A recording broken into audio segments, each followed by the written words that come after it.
అనగనగా మిర్యాలగూడెం అనే ఊరు ఉండేది. ఆ ఊరిలో ప్రజలందరూ వ్యవసాయం చేస్తూ జీవనం సాగించేవారు. ఆ ఊరిలో మాధవయ్య అనే జమీందారు ఉండేవాడు. ఆయన చాలా మంచి మనిషి.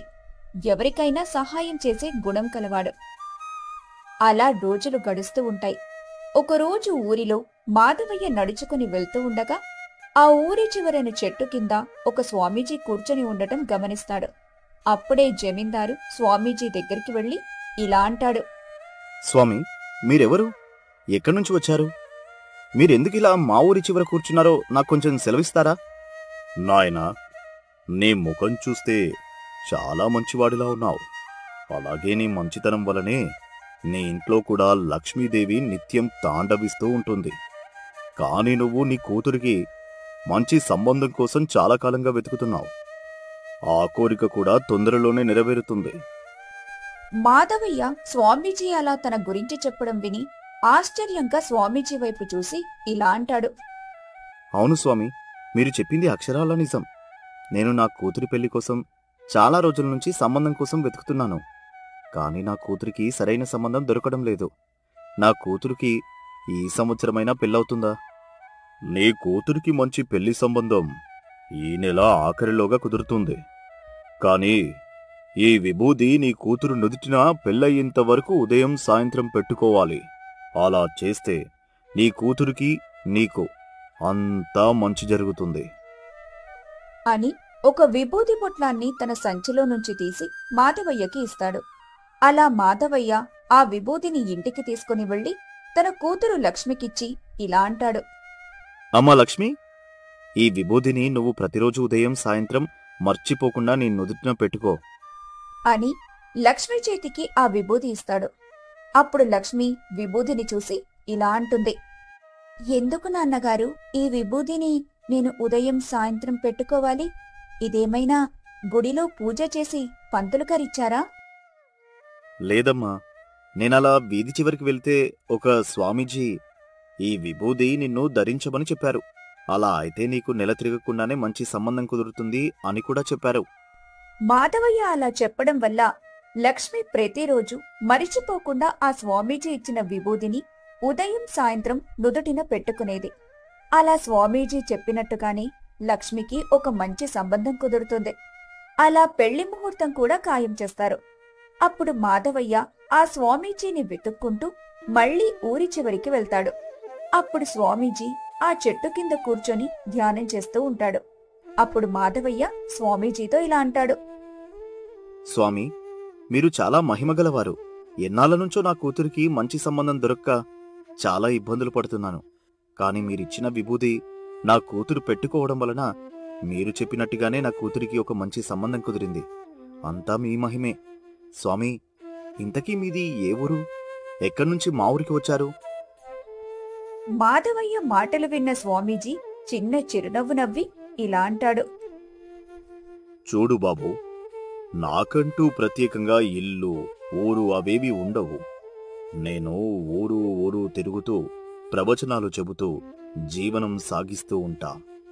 అలాగే నా దగ్గరికి వారు కోరికలు తీర్చమని వచ్చిన భక్తులకి నాకు తోచినంత సాయం చేస్తూ ఉంటాను. అదేంటి స్వామి, మీలాంటి గొప్ప స్వామిలోరు ఊరు ఊరు తిరగడమేంటి?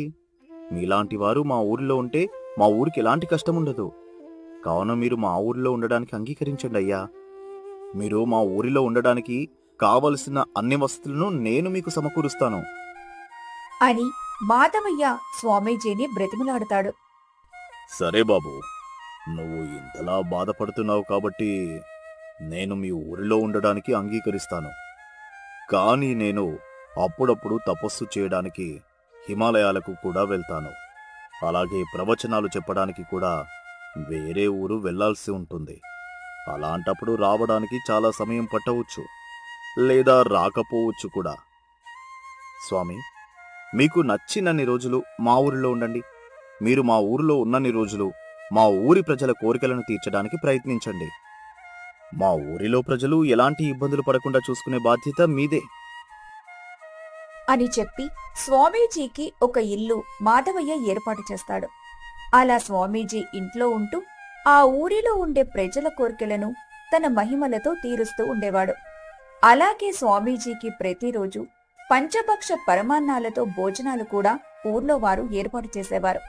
అలాగే కానుకలను కూడా ఇచ్చేవారు. అలా స్వామీజీ ఆ ఊర్లోనే బాగా డబ్బులు సంపాదించాడు.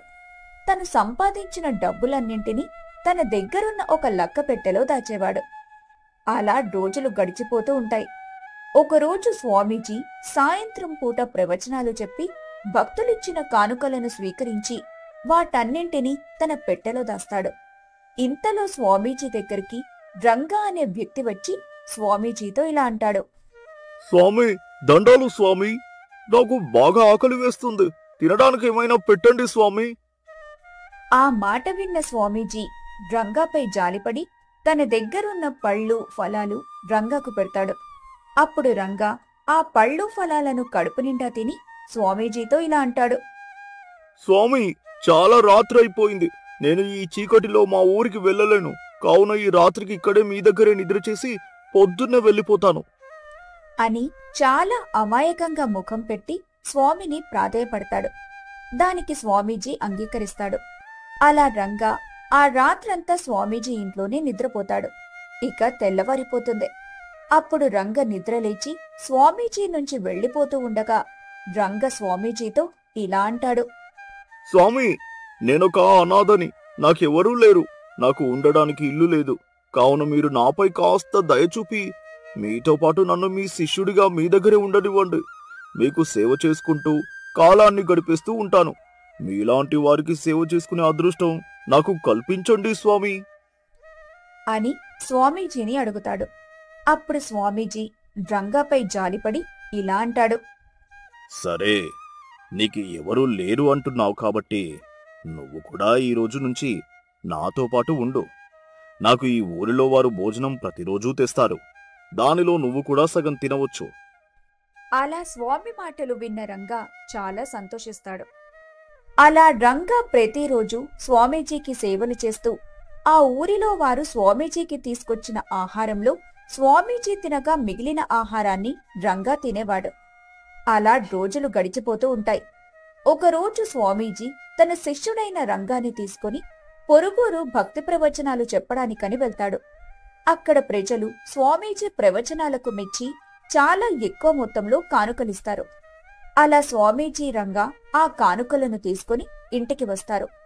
అప్పుడు రంగ తీసుకొచ్చిన సంచికి ఒక చీపురు పుల్ల అంటుకుంటుంది. రంగా ఆ చీపురు పుల్లను చూసి స్వామీజీతో ఇలా అంటాడు. స్వామి, మహా పాపం జరిగిపోయింది. ఎంత ఘోరం జరిగిపోయింది. ఏమైందిరా రంగా? ఏం జరిగింది? అదే స్వామి, ఇందాక మనం పొరుగురు నుంచి వచ్చినప్పుడు ఒకరి ఇంట్లో కూర్చొని భక్తి ప్రవచనాలు చెప్పాం కదా. ఆ ఇంట్లో ఉన్నప్పుడు నా సంచికి ఆ ఇంట్లో ఉన్న చీపురు పుల్ల అంటేసింది. అంటే పరుల సొమ్ము పాముతో సమానం కదా. అందుకే పాపం జరిగిపోయింది అన్నాను. మనది కాని సొమ్మును మనం ఆశించరాదని మీరు చెప్పారు కదా. అందుకే ఈ చీపురు పుల్లను వెంటనే ఆవిడకిచ్చేదానికి వెళ్తాను అని అనుకొని ఆ చీపురు పుల్లని పట్టుకొని వెళ్లి అలా చాలాసేపు కాలక్షేపం చేసి మళ్లీ స్వామీజీ ఇంటికి వస్తాడు. అప్పుడు స్వామీజీ రంగాని చూసి ఇలా అంటాడు. అరే రంగా, నిన్ను చూసి మొదట్లో ఏమో అనుకున్నాను. కాని నువ్వు చాలా మంచివాడివిరా. నేను చెప్పిన మంచి మాటలు నీకు బాగా వంటపట్టాయి. నీది కాని సొమ్మును నువ్వు ఆశించలేదు. నువ్వు ఎప్పుడూ ఇలాగే ఉండాలిరా అని స్వామీజీ రంగాని పొగుడుతూ ఉంటాడు. అలా రాత్రైపోయింది. స్వామీజీ రంగా భోజనం చేసేసి నిద్రపోతారు. రోజులు గడిచిపోతూ ఉంటాయి. అలా ఒక రోజు స్వామీజీ తన లక్కపెట్టెలో ఉన్న డబ్బంతటిని లెక్కపెట్టి అటక మీద పెడతాడు. ఇదంతా రంగా గమనిస్తూనే ఉంటాడు. అప్పుడు రంగాతో స్వామీజీ ఇలా అంటాడు. రే రంగా, నేను ప్రవచనాలు చెప్పడానికి 4 మైళ్ళ దూరంలో ఉన్న రావులపాలెం వెళ్తున్నాను. అదేంటి స్వామి అలా అంటున్నారు? నన్ను మీతో పాటు తీసుకువెళ్లరా? అక్కడ నేను మీతో పాటు లేకపోతే మీరు చాలా ఇబ్బంది పడతారు. అంతసేపు నేను మీకు సేవలు చేయకుండా ఉండలేను స్వామి. పర్వాలేదులేరా రంగా, నేను సాయంత్రానికల్లా ఇంటికి వస్తాను. అంత దూరం నువ్వు నాతో పాటు ఎందుకులే. నీకసలే రాత్రి కాళ్ళు నొప్పులు ఎక్కువగా ఉన్నాయన్నావు కదా. కాబట్టి నువ్వు ఇంట్లో ఉండే విశ్రాంతి తీసుకో. అలాగే లక్కపెట్టెలో డబ్బులు దాచి ఉంచాను, కాబట్టి ఇంటికి కొంచెం తాళం వేసుకుని నిద్రపో. నువ్వు పరుల సొమ్ము ఆశించకపోవచ్చు, కాని లోకంలో చాలా మంది దొంగ వెధవలు ఉన్నారు, కాబట్టి డబ్బుల కోసం దొంగలెవరైనా ఇంటికి రావచ్చు అని ఇంటి తాళాలు లక్కపెట్టె తాళాలు రంగాకి ఇస్తాడు. ఇన్నాళ్ళు నీ దగ్గర పనివాడిలా చేరి నీకు సేవలు చేసింది ఇందుకే కదా. నువ్వు నన్ను నమ్మి ఎప్పుడెప్పుడు నీ లక్కపెట్టి తాళాలు ఇస్తావా అని గోతికాడ నక్కలాగా ఎదురు చూస్తూ ఉన్నాను. ఇన్నాళ్ళకి నీకు నా మీద నమ్మకం కలిగి నీ లక్కపెట్టి తాళాలు ఇచ్చి నన్ను ఇంట్లో ఉంచి నువ్వు బయటికి వెళ్తున్నావు. ఎన్నాళ్ళ నుండి ఎదురు చూశాను ఈ రోజు కోసం. అలాగే స్వామి, మీరు వచ్చే వరకు ఇంటిని చాలా జాగ్రత్తగా చూసుకుంటాను. మీరు మాత్రం జాగ్రత్తగా వెళ్ళండి. మీతో పాటు నన్ను తీసుకెళ్లకుండా మీరు ఒక్కరే వెళ్తుంటే నాకు చాలా బాధగా ఉంది అని బయటకి బాధతో చెబుతూ లోపల సంతోషిస్తూ ఉంటాడు. స్వామీజీ వెళ్ళిపోతాడు.